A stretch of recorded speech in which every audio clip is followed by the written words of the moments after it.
Hello, students. Good morning. How are you? I hope you are fit and fine at your home and doing your homework regularly and properly.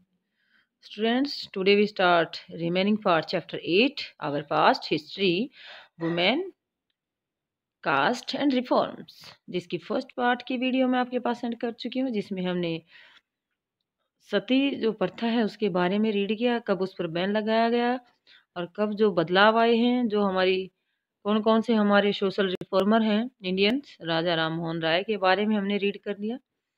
और जो other social reformer थे जैसे Swami Dayanand Saraswati and Ishwar Chandra Vidyasagar के द्वारा जो school open किए गए लड़कियों के लिए, औरतों ने भी वुमेन राइट अबाउट वीमेंस, तो औरतों के द्वारा भी औरतों के बारे में लिखना शुरू किया। ये फर्स्ट और सेकंड वीडियो में हम पंडिता रमाबाई के बारे में हम और रासुंदरी देवी के बारे में हम रीड कर चुके हैं। जो लॉ अगेंस्ट चाइल्ड मैरिज, बाल विवाह के खिलाफ जो आवाज उठाई थी, वो कानून बनाया गया था। कास्ट एंड सोशल रिफॉर्म के बारे में हम फर्स्ट और सेकंड वीडियो में रीड कर चुकी हैं। Today we start now remaining part chapter 8, demand for equality and justice. किसकी डिमांड रखी गई? इक्वलिटी, समानता और जस्टिस, न्याय के लिए। Gradually by the second half of the 19th century, कब की बात कर रहे हैं हम? 19th सेंचुरी की, half of the 19th century, people from within the non-Brahman caste begin organizing movements against caste discriminations, demanding social equality and justice। तो हम 19वीं सदी के दूसरे यानी कि आधे लास्ट के हिस्से में हम बात कर रहे हैं लो कास्ट के बारे में, निचली जो जातियां हैं उनके बारे में, जो नॉन ब्राह्मण कास्ट यानी कि जो ब्राह्मणों से दूसरी कास्ट थी, उनके द्वारा मूवमेंट स्टार्ट किए गए, आंदोलन स्टार्ट किए गए। किसके खिलाफ? अगेंस्ट कास्ट डिस्क्रिमिनेशन, जाति के आधार पर जो भेदभाव किए जाते हैं उन भेदभाव को दूर करने के लिए मूवमेंट, आंदोलन चलाए एंड डिमांड की गई social and equality and justice, समाज के अंदर समानता और न्याय के लिए। सतनामी मूवमेंट्स दूसरा मूवमेंट था, ये था against caste discrimination. Satnami movement था सेंट्रल इंडिया के अंदर, फाउंडेड बाय घासीदास। किसके द्वारा? घासीदास एक व्यक्ति है, who work among the leather workers, organised a movement to improve their social status. तो जो घासीदास था उसके द्वारा सतनामी आंदोलन चलाया गया था। इस आंदोलन में क्या बात थी? जो लो कास्ट के व्यक्ति हैं उनके लिए उन्होंने, जो लेदर वर्क का काम करते, चमड़े का काम करते हैं, उनके लिए एक संस्था के लिए आंदोलन चलाया था, इम्प्रूव करने के लिए अपने सोशल स्टेटस, समाज उनके अंदर जो स्टेटस है उसको इम्प्रूव करने के लिए, उसमें स्थिति को सुधारने के लिए। ईस्टर्न बंगाल, पूर्वी बंगाल के अंदर हरिदास ठाकुर ने Matua section work among Chandela cultivator, जो कल्टीवेटर थे तो उनके लिए, छोटी जाति के जो ईस्ट बंगाल के, ईस्टर्न बंगाल के अंदर हरिदास ठाकुर के द्वारा जो चंदेला कल्टीवेटर थे, काश्तकार थे, उनके लिए काम किया था। हरिदास के द्वारा क्वेश्चन उठाया गया, Brahmanical text that support the caste system, जो ब्राह्मणों के द्वारा ग्रंथ लिखे गए हैं वो कास्ट सिस्टम को सपोर्ट करते हैं, साथ देते हैं, सहारा देते हैं। इन वाट दे प्रेजेंट ए केरला, आज का जो हमारा प्रेजेंट में केरला स्टेट है, गुरु फ्रॉम एझावा कास्ट, उनके जो गुरु थे वो एझावा कास्ट से रिलेटेड थे। श्री नारायण गुरु proclaim the ideal of unity for his people, उसके द्वारा जो श्री नारायण गुरु थे उन लोगों के बीच एकता को बनाए रखने के लिए आवाज उठाई थी, ideal of unity for his people, अपने लोगों की एकता के लिए। ही आर्ग्यू अगेंस्ट ट्रीटिंग पीपल इनइक्वली, उन्होंने आवाज उठाई थी किसके खिलाफ? जो भेदभाव करते हैं on the basis of the caste difference, जाति के आधार पर लोगों के साथ भेदभाव करते हैं, ऐसे लोगों के खिलाफ आवाज उठाई थी नारायण गुरु के द्वारा, श्री नारायण गुरु के द्वारा।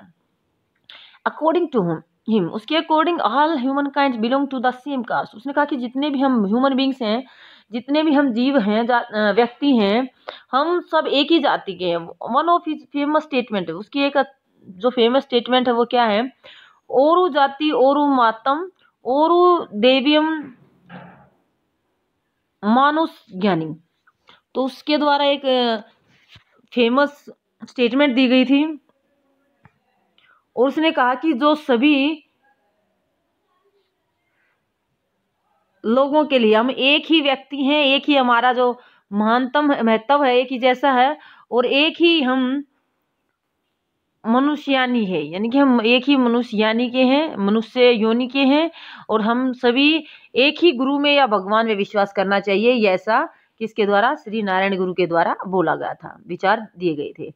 All these sections were founded by leaders who come from non-Brahmin caste and worked against them। तो ये सभी जो अलग अलग धर्म से रिलेटेड हैं लोगों के द्वारा, ये छोटी जाति के थे, नॉन ब्राह्मण थे, ब्राह्मण के अलावा जो दूसरी जाति उन जातियों से थे, वर्क अमंगस्ट देम, और उन छोटी जातियों के लोगों के लिए काम कर रहे थे अपर कास्ट के खिलाफ। They try to change those habits and practice, वो उनको बदलाव करने की कोशिश कर रहे थे, जो प्रैक्टिस, जो व्यवहार या आदतें लोगों ने अपना रखी हैं, which provoke the contempt of dominant caste. तो उसके द्वारा ऊंची जातियों को अपमान करने के लिए जो मेन बातें होती थी, आदतें होती थी, जो नीची जाति वाले लोगों का मजाक उड़ाने या उनके साथ गलत व्यवहार करने के लिए उनको उकसाती थी। They try to create a sense of self esteem among the subordinate caste. तो उसके द्वारा निचली जातियों में स्वाभिमान का जो भाव पैदा करना, सेल्फ स्टीम, स्वाभिमान का जो भाव है, सेंस है, वो पैदा करने का प्रयास किया गया निचली जाति के लोगों के अंदर। किसके द्वारा, श्री नारायण गुरु के द्वारा। छोटी जाति के लोगों को प्रेरित किया कि हमें उच्च जाति के लोगों के जो भेदभाव है उसको स्वीकार नहीं करना चाहिए। आगे हम गुलामगिरी के बारे में रीड करेंगे। गुलामगिरी एक पुस्तक का नाम है जो ज्योतिबा फुले के द्वारा राइट की गई है। ये ज्योतिबा फुले का पिक्चर दे रखा है, तो इसके द्वारा जो बुक लिखी गई है वो गुलामगिरी है। One of the most vocal amongst the low caste leader was Jyotirao Phule. तो निम्न जाति के नेताओं में सबसे जो फेमस नेता थे वो थे ज्योतिराव फुले। लो कास्ट के लीडर्स में से सबसे जो फेमस थे वो थे ज्योतिराव फुले थे। बोरन 1827 में, study in school setup is Christian missionary. Christian मिशनरियों के द्वारा जो स्कूल सेटअप किए गए थे, बनाए गए थे, उनमें वहाँ उसने एजुकेशन ली, शिक्षा की, स्टडी की।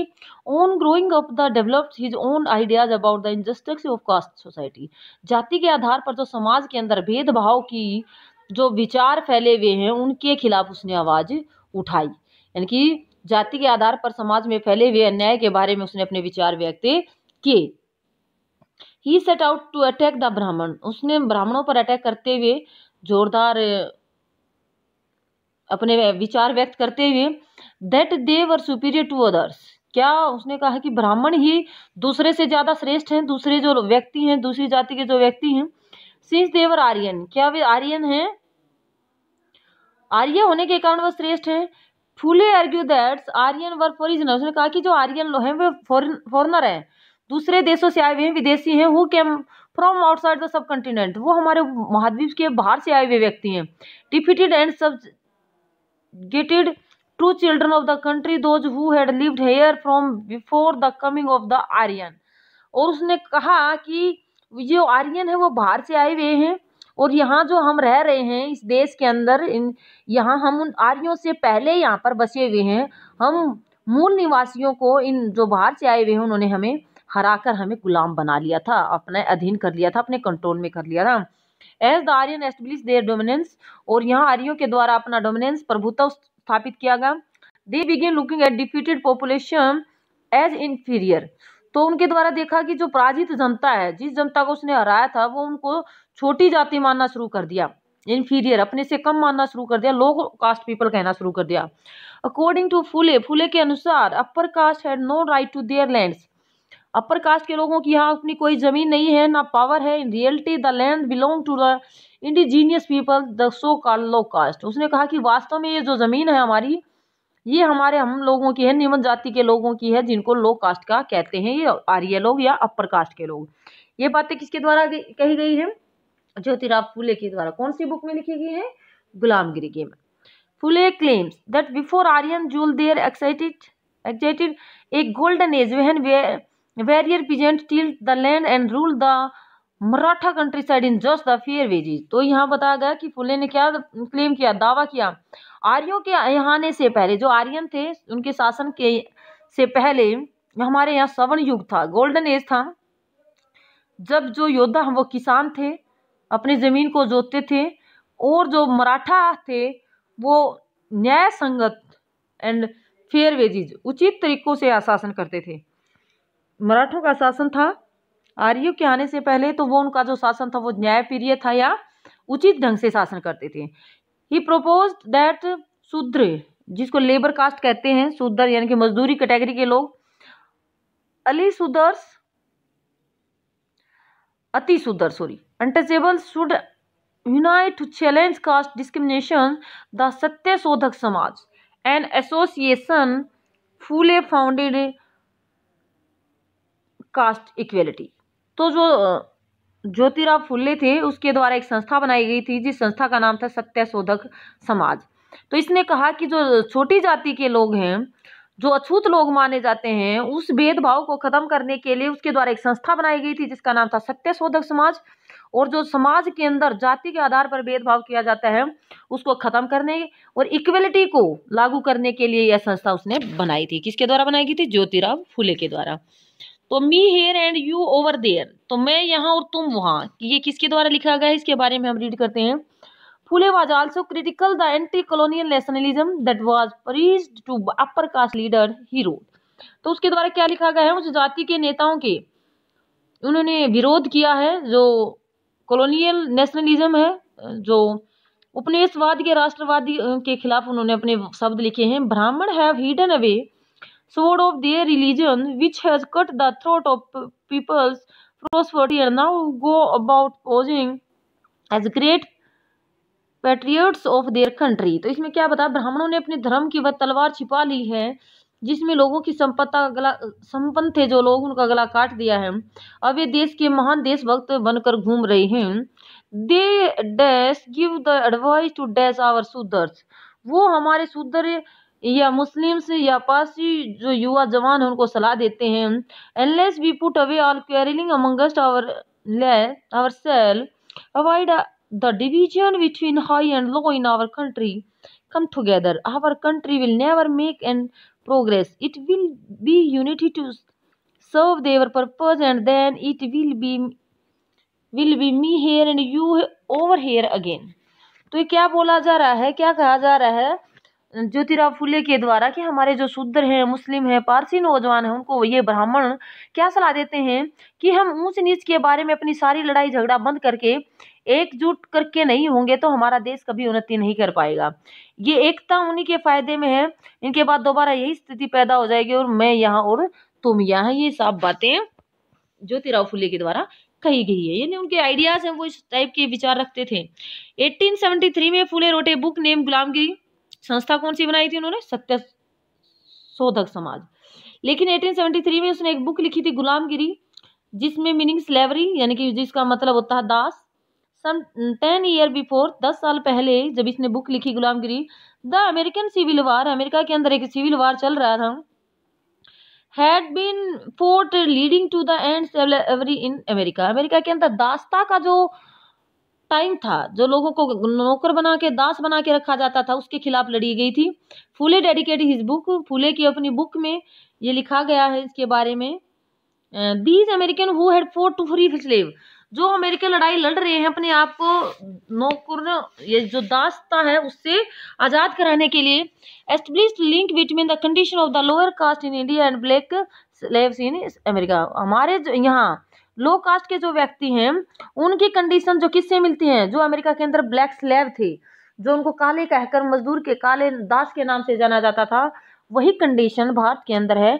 इसलिए जो लो कास्ट के लोग हैं उनको यहाँ मुक्ति दिलानी होगी, उनको यहाँ आज़ादी दिलानी होगी। एज द एग्जाम्पल शोज, यहाँ जो उदाहरण है, Phule extends his criticism of the caste system to argue against all form of inequality. तो उसके जो है यहाँ हम उदाहरण पढ़ेंगे, उससे हमें क्या पता चलता है कि फूलों की जो है ज्योतिराव फुले थे उसके द्वारा क्रिटिसिज्म किया गया था, आलोचना की गई थी कास्ट सिस्टम की, अगेंस्ट ऑल फॉर्म, जो भी असमानता की फॉर्म्स हैं समाज के अंदर उनको खत्म करने की। He was concern about the plight of upper caste woman, उसकी चिंता क्या थी? जो उच्च जाति की महिलाओं की दुर्दशा है उसके मुख्य रूप से चिंता थी। The misery of the labourer, उन लेबर्स की ऊपर दया आ रही थी। Humiliation of the low cost, जो नीचे छोटी जाति के लोगों को ह्यूमिलिएट किया जाता था, अपमानित किया जाता था, इन सभी कंडीशन को देखकर उसका मन करता था कि इन सबको एक जैसा व्यवहार मिलना चाहिए, एक जैसा व्यवहार किया जाना चाहिए।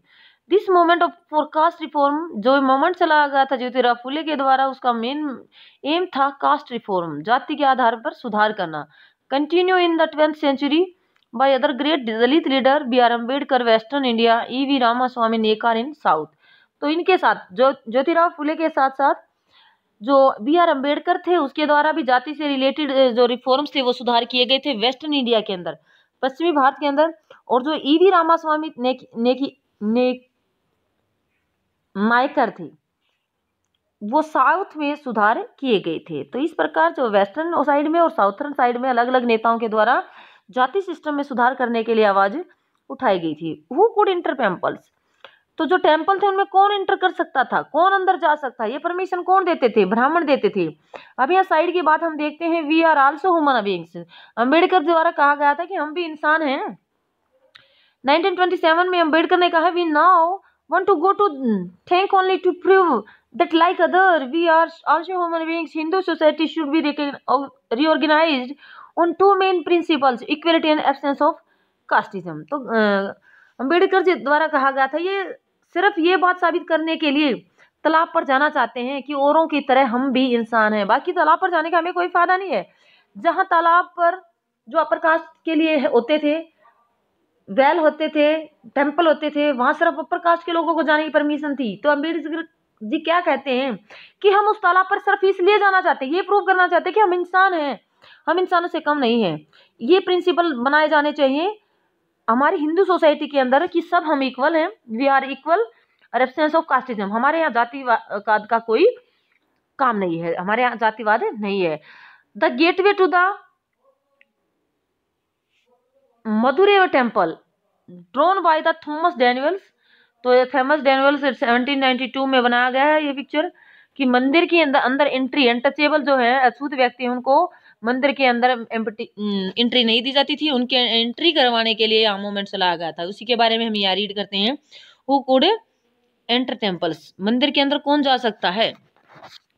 Ambedkar was born into a Mahar family, Mahar एक अनटचेबल सोसाइटी माना जाता था, अछूत समाज माना जाता था, महार फैमिली में जन्म हुआ था। As a child experience what caste prejudice meant in the everyday life, यानी कि उनको हर रोज अपनी रोजाना की जिंदगी में जाति के आधार पर भेदभाव के बहुत से एग्जाम्पल उसने देखे थे। In school he was forced to sit outside the classroom, school के अंदर उसको दबाव से यानी कि जबरदस्ती उसको क्लास से बाहर बिठाया जाता था, ऑन द ग्राउंड, जमीन पर। And was not allowed to drink water, उसको ना ही पानी पीने की परमिशन होती थी फ्रॉम टैप से, उस नल से। अपर कास्ट चिल्ड्रन यूज करते थे जिस नल का, तो लो कास्ट के लोगों बच्चों को उनको यूज करने की परमिशन नहीं थी। आफ्टर फिनिशिंग स्कूल, स्कूल बंद होने के बाद, he got a fellowship to go to USA, उसको ए फेलोशिप मिली थी जिसको लेने के लिए यूएसए गए थे फॉर हायर स्टडीज, अपने ऊपर उच्च शिक्षा को लेने के लिए। ऑन हिज रिटर्न, वापिस आने पर इंडिया के अंदर 1919 में he wrote extensively about upper caste, उसके द्वारा लिखा गया अपर कास्ट के बारे में, पावर इन कंटेम्परेरी सोसाइटी, यानी उच्च जाति के बारे में उसने काफी लिखा था। 1927 में Ambedkar started temple entry movements, Ambedkar के द्वारा मंदिरों में प्रवेश करने का आंदोलन चलाया था, in which his Mahar caste follower participates, जिसमें उसकी महार जाति के लोगों ने पार्टिसिपेट किया था। Brahman priest were outraged when the Dalit used water from temple tanks, तो उसमें जो ब्राह्मण पुजारी थी वो बहुत आग बबूला भी हो गए थे कि जो लो कास्ट के लोग हैं वो भी अब मंदिर का जो टैंक है उसका प्रयोग करेंगे, जो दलित व्यक्ति हैं, लो कास्ट व्यक्ति हैं, वो भी मंदिर के टैंक का पानी का प्रयोग करेंगे। अम्बेडकर लीड 3 सच मोमेंट्स, अम्बेडकर के द्वारा ऐसे कई और मोमेंट चलाए थे, 3 और मोमेंट, एक 1927 में, एक 1935 में। His aim was to make everyone see power to caste prejudice with society, तो इसमें कई आंदोलन चलाए थे, वहां पूरे देश को क्या दिखाना चाहते थे कि वो जो जाति के आधार पर देश के अंदर जो जकड़ है वो कितनी मजबूत है, यानी कि जो जाति से रिलेटेड नियम रूल बनाए गए हैं वो ज्यादा मजबूत बनाए गए हैं। इसलिए हमें अपने देश को जाति पूर्वाग्रहों से या जाति भेदभाव से ऊपर उठाना है, जाति भेदभाव को खत्म करना है। नेक्स्ट है ये नॉन ब्राह्मण मूवमेंट्स, यानी कि ब्राह्मणों के खिलाफ जो आवाज उठाई गई थी वो किसके द्वारा उठाई गई थी, इसके बारे में हम यहाँ रीड करते हैं।